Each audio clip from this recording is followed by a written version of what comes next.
with that, we'll start our July 29th COVID business recovery webinar. I will probably just defer to Supervisor Rodefer or Dr. Ortiz to get us going. I know, Dr. Ortiz, you don't have any slides or videos today, but do you want to do anything after Supervisor Rodefer? And with that, I'll pass it over to you, Supervisor, first, and then we can see if Dr. Ortiz has anything to share. I just want to welcome everybody online. I'm glad you're all here and still interested in what we're doing with COVID and trying to keep our businesses as productive for the business owners as possible in these difficult times. Dr. Ortiz is moving, so I'll keep talking. Do we have anybody from the city on? I don't see anyone. Okay, well then, again, we're doing our very best to provide businesses every opportunity that we can while still safely taking care of our community and everything. So, there we go. You got anything you want to talk about? I don't, not much. Just trying to work with downtown restaurants to try to keep them alive.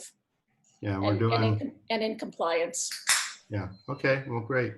Have you heard any, Councilmember Such? Have you heard from your downtown merchants? What are they saying about some of the closures versus being able to go outside? Has there been anything specific that's come up? Well, I mean, I think we're trying to get everyone to expand their seating outside.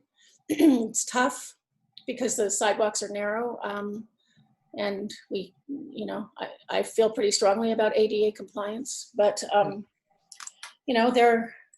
they're grateful. I'm getting a lot of complaints though from people about tables being too close together and feeling like they need to cross the street when they walk by certain places. So there's still work to be done. And I don't want to press too many buttons, but what's the future of any additional road closures or finding creative ways to finding spots for businesses to go outside?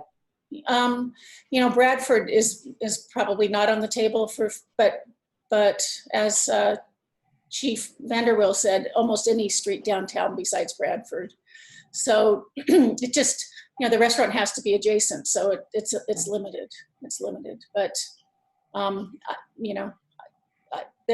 think that there are more places that we can expand, and I know the Independent is working on a backyard patio area so that they can, they have space in front. They could put tables out there, but it is really hot in the afternoon. So I had one thing that I've been thinking about out there, so it'd be a tough place to sit. But right. I was saying I've been meaning to share with the city because I've been thinking about it for a county position is, have you looked into maybe using some of the federal CARES Act grant portions to then utilize that money for maybe some of the outdoor expansion like Vision Sonora? Because I know part of the reason Vision Sonora hasn't moved forward is some of the money and the funds to actually implement some of those programs. So it might be that because you already have a vision, you already have a lot of the plans, they might be able to put that in for an application through the EDA as an emergency way to get businesses outside. Just something to think about that I've been meaning to share. So what are you talking about with Vision Sonora? Are you talking about the little where we actually expand the sidewalks? Is that the? Not only that, but in Vision Sonora, from my recollection when I did my marketing to help with that program, is there is an entire Stewart Street and Market expansion that could be a lot of great outdoor space for future business needs to get outside. So yeah, think about. I hadn't really thought about the Stewart Street part. That's a good point. So I'll talk to Mary Rose about that tomorrow. She's not on here. No, she got held up in one of her other meetings. Okay. Supervisor Rodefer, go ahead. Just to let people know, I have been working with the park people in Columbia to move out into some of the side streets. We can't move into Main Street in Columbia because that's a fire access street, access in on both ends of it. And also that's just where the fire engines are going to go if we've got a fire in the town. So we need to keep that street pretty much wide open. But we are looking at two of the side streets, one that the Columbia House could use and one that the Douglas could use. And then of course, Charlie's already got some outside dining and they're looking at options to possibly expand that, not in the streets, but in some adjacent land that's not really developed. So we're looking at that. And Jamestown, I know a couple of the hotels have patio dining already that they're using and stuff. So we're looking at all the options that we can. And just to remind businesses that aren't in your district, Supervisor Rodefer, but we're open to having conversations on how to help get your business outside. So if there's an adjacent parking lot or maybe there's a space that would work for you to get your business outside, reach out to us. If it isn't already done, we'll help you try to get it figured out. So do reach out. And with that, Dr. Ortiz. Yeah, Dr. Ortiz, if you want to take it off and just give a little bit of an explanation since you don't have any slides. Yeah, so hopefully you guys can hear me. You guys are breaking up a little bit for me, but I see nodding. Okay, good. So I don't have any slides for you guys tonight. We have been pretty busy, so we didn't get to put any new ones together. Not a lot has changed since the last time we met, in the sense that we have not officially gone on the monitoring list. As soon as we have any sort of idea about when that may go into effect or how the state will move forward on that, we will immediately share that with everybody. But right now we're continuing to work with the state on fixing a lot of reporting issues. They can't see what we can see. And until we clean all that up on their end, we're not moving forward. So if we get on the monitoring list, it will require additional sectors to move outdoors, but we don't know when that will take effect. We are seeing continued community transmission all over the county. It's super important that everybody wear face coverings when in public and avoid leaving their homes as much as possible to make sure that people can stay as safe as possible. We know that there is incredibly high rates of community transmission in our surrounding counties, and it doesn't take very much for that to come up the hill. So that's the very basics. I'm happy to answer questions, and it might be a little bit easier for me to answer questions through the Q&A function given the sound issues here. I've got one for you, Dr. Ortiz, if you can connect the dots between the ins and outs of your audio. But my understanding is that 100 and 100,000 is not necessarily automatic, that there are some other factors that they would look at once we went over 100 and 100,000, specifically hospital and ICU capacity and perhaps testing rate. Am I misunderstanding? That's not what they have told us on the public health side. If you trip any of the measures, that is enough. Okay. Okay, my misunderstanding then. Thanks for the clarification. Mm-hmm.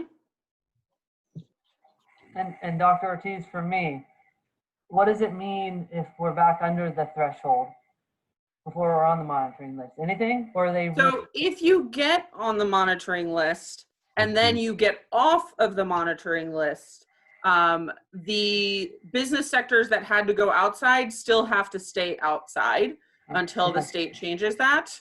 Okay. And then if we go on the monitoring list and get off of the monitoring list and stay off for 14 consecutive days, in school instruction or in-person instruction at schools is a possibility. Okay. So it makes a difference for schools. It doesn't make a difference for businesses. Yeah, perfect. That was a good clarification for me because I wanted to, that helps me kind of plan to make sure I can assist businesses. Councilmember Such, it looks like you're about ready to ask a question.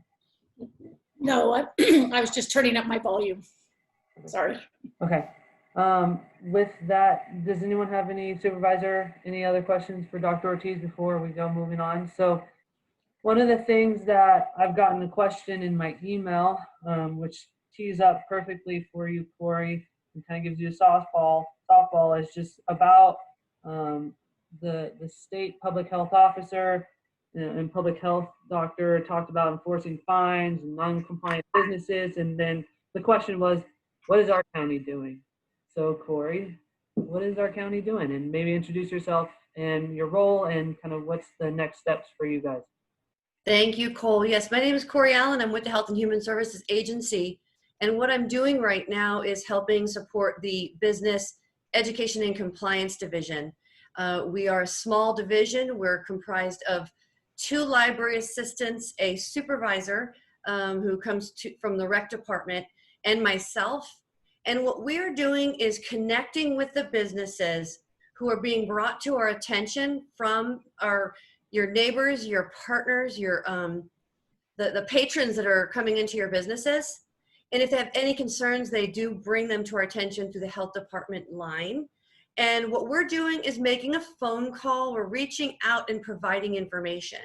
My team has been active since Wednesday of last week. We've accomplished so far about 13 site visits. Every site visit we're doing right now is after we've prefaced it with an outreach phone call. So we've had a lot of great coordination with the businesses we've been in contact with. I will say overwhelmingly a very supportive sort of startup is what's happened so far. So it's we're focusing on the education. As we know, the information is changing very quickly. And so for businesses to adapt, we just want to get the information out there. So hopefully that gives you a general sense of what we've been doing. I can give you more information if you like. Can you explain or describe maybe one of the interactions you had on the conversation? Is it about masks? Is it about PPE? Is it about distancing? What, just as an example, without naming a business, just kind of what was the conversation so other businesses can kind of see what the process is for you? Okay. Overwhelmingly, the concern that's being brought to our attention is around masking.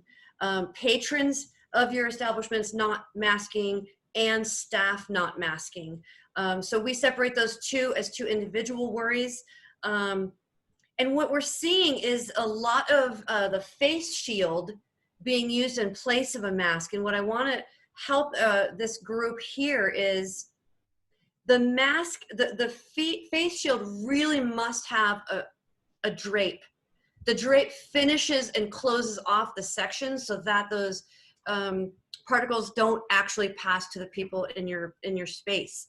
I notice that there's a lot of shields without the drape, so a lot of our education has been around that. Some interactions we've gone through and sort of walked with managers or business owners in their space to see an amazing effort around the plexiglass. So both around like desk areas and of course in front of the sort of lobby area where there would be the public. I'm seeing an overwhelming amount of masks being worn by staff, even on those that we get those complaints on. And we're making sure to say, look, during our site visit, we saw 80% of full use of the proper mask. That's awesome. So we're having a lot of positive interactions. But the masking seems to be the #1 complaint. Is there a way to get the drape, if you already have the mask, can you get a drape for it as an additional attachment, or do you have to go fully like buy a whole new piece of equipment? I'm seeing that these can be put together using materials that you have. My team is actually bringing a sample of the face shield with a drape so that we can show people what it looks like. And we'll help, find a location where they can purchase or find those items. And so there's not that there's an additional expense necessarily, because you really could attach something that you have. Dr. Ortiz, do you have thoughts on that specific statement that I've made? Yeah, I agree. Probably most face shields could be adapted. And because you brought it up, we'll come back to you, Corey, but because you brought it up, Supervisor Rodefer, do you have any updates more than I do on the PPE, reimbursement grant that we've been discussing and have been kind of in the works? Well, I don't have any update. I do know that I think it's up to $2,000 per business for providing PPE. And I believe, you probably know this better than I do, Cole, but I believe that that's either for your employees or PPE that you're providing. Yeah, any business expense, if you can relate it back to your business with a receipt or an invoice, we'll have a form. I've seen the form. So if you fill out the form, you turn in those receipts, we're going to, from the county's perspective, reimburse up to $2,000 all the way back on expenses to about March 1st. That's from the last that I heard. And I think the last I saw, the form was kind of ready. So it might be going to a board agenda to finalize. But the moment I hear, I'll be working with Corey, who will be talking about it in person at businesses, but also send out through all the normal channels that we're ready and we're live for being able to accept forms and receipts. Yeah, obviously this being Wednesday, Cole, I haven't seen our board agenda for next week. So right. We'll see that tomorrow. It may be on there. I'm not sure. And my understanding is that our auditor controller, Ms. Bautista, has authorized that form. It's gone through Ms. Riggs. And so I have that form. My team will be making that available to people during email communications, phone calls, or through site visits. So both between us and Cole, we are here to help. Great, Yeah, Corey, thanks. yeah, perfect. Thank you, Corey. So just for businesses to know, like Corey just said, essentially it's the forms and the receipts are going to our auditor, but Corey and myself will definitely be able to, if you have any questions about forms or any questions about receipts and getting it all together, that's kind of our role. We're going to help you through the process. You'll actually turn it into the auditor and you'll receive a check from the actual county itself through that process. And a timeline on when checks get written. Yeah, so Cole, do those plexiglass shields that people are putting in their businesses, do those count as PPE? From my understanding, PPE is essentially, you think of masks, you think of hand sanitizer, you think of any modifications to your businesses that were to enhance and make sure that your PPE or your business was adhering to the guidance of the state. So my understanding is yes, those plexiglass shields that you put up in your businesses were absolutely a part of this. And again, just remember that we have for each business up to $2,000. Yep, thank you. Corey, the last question for you is, if let's just say a business owner, a person, or anyone has a worry or needs to talk to you, what's the process for individuals to file a formal complaint or reach out to you to kind of start through the education process if they have proactively asked questions? So individuals, business owners, anyone would contact the health department number, which is 533-7440. And the email that's also being used is health@co.tuolumne.ca. Nope. Thank you. Dr. Ortiz. tuolumecounty.ca.gov. Michelle, do you mind answering or putting up in the Q&A or in the chat for everyone to see that phone number and that email? So there was one question, and that question was about, at some point I was facilitating and helping getting out masks to businesses. We still have a stock of masks for those businesses that can't find any more or need some additional. I still do have them, so the best way to get additional PPE is just sending me an email, and we'll find a way for you to meet with me, or if I'm making a trip out to Groveland, however it works, we'll definitely be able to get you that PPE. I do have both surgical masks. They're not the N95 things. They're the more the paper, the nice ones for surgical. And then I also do have some hand sanitizers. They're probably about yay high bottles. And so I do have some of those as well. So if you need masks or you need hand sanitizer, please do. I'll put my email right now into that chat feature, and you're more than welcome to send me an email and we'll find you a time to get you some of those masks. I did have one other question that was sent have we heard, Supervisor Rodefer, of any of the state strike force teams or any of the ABC compliance in our region yet? Is that something we've heard, or is there a process? And maybe Dr. Ortiz, you can jump in there too. My understanding is we would not know if they came, and, you know, unless they start taking actions or something like that. So I can't really say they have not been in our county. I do know that there are, in other counties, there have been some actions taken. But again, I think the governor even mentioned this in one of his press conferences. They're also focusing, just like we are, on education first. So, you know, it's not like they're going to come in and pull your liquor license or whatever. You know, they're focusing on trying to educate and encourage compliance first. So, you know, it's not like people are sneaking around our county looking to do bad things to people. So, but again, I would have no way of knowing if they had any presence in our county yet or not. I suspect if I was whoever the governor's got doing those kinds of things, I'd be focusing on the counties that are really in much more dire straits than we are, but I can't say that for sure. So I'm going to go back to, with that in mind, I'm going to go back to Dr. Ortiz. I'd like you to listen to this because it's kind of a question for you. It's about that monitoring list, and I'm going to say the sectors that will have to change to outdoor if we do get on the monitoring list, which is personal care, hair salons, places of worship, gyms, non-clinical offices, and malls. And then you've already talked about the schools. So from a monitoring standpoint list, because this is a question I got about short-term rentals, lodging industry, nothing changes for that industry, lodging, short-term rentals, if we change to a monitoring list. Is that correct? As far as we understand, that's correct. Okay. That was really the question, so thank you. That was a nice quick answer. With that, that's the questions I got webinar. It doesn't look like we have too many more questions. I'll give them a minute to ask a question or two, but I will say that we still are going to we'll do another bi-weekly.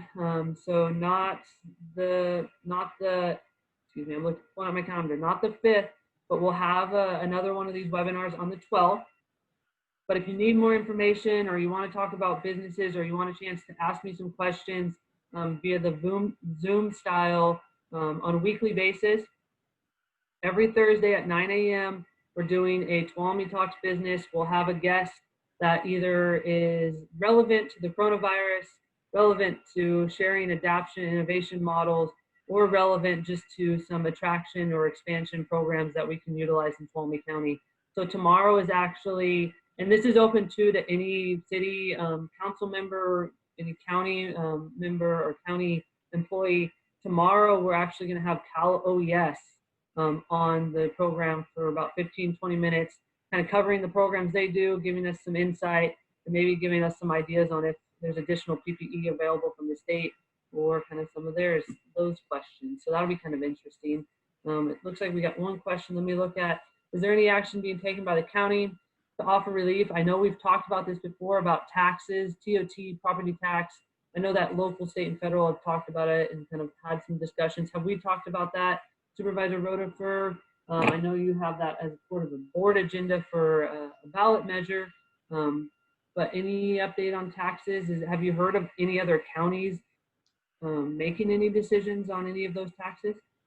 I haven't yet. It's pretty early in the decision-making process, although it's getting there where if you're going to put a ballot measure on the ballot, you're going to have to make a decision. But we've still got a board meeting or two before that happens. I can't remember the cutoff date, honestly.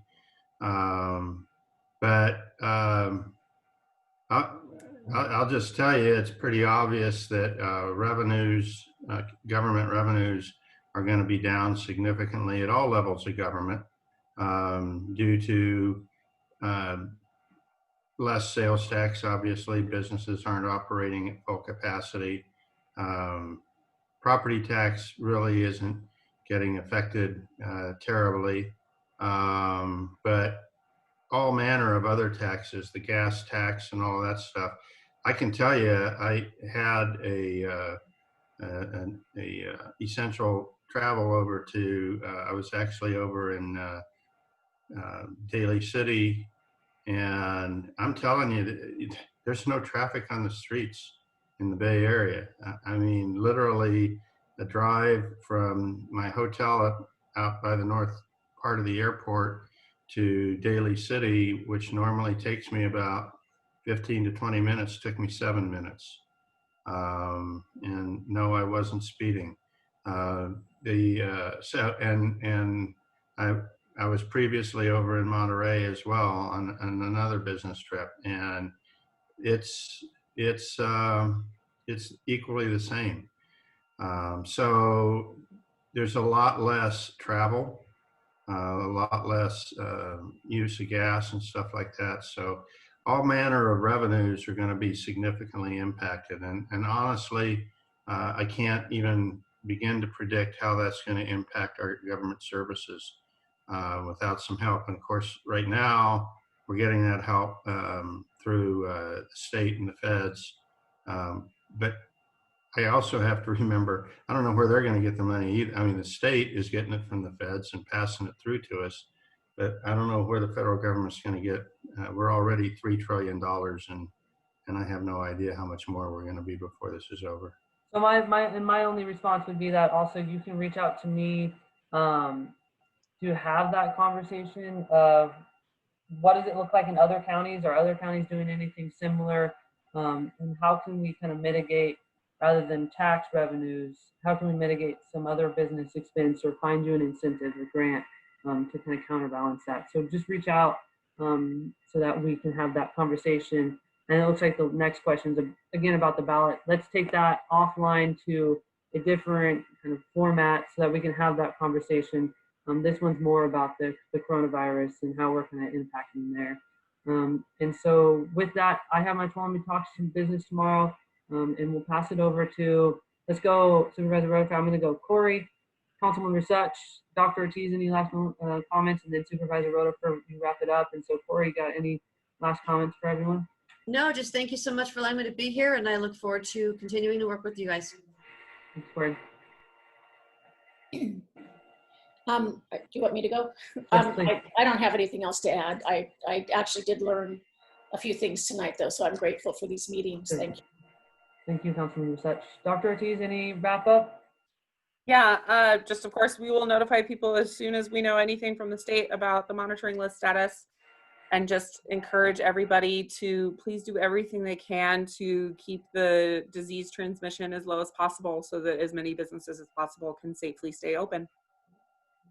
Thank you, Dr. Ortiz. Supervisor Rodefer, off to you and wrap it up. Okay, well, again, thank you everybody for being on board, but I would be remiss, as probably I have been on at least one or two other occasions, if I close this up without thanking Dr. Ortiz and our incredible health staff, public health staff. You have no idea how hard they're working.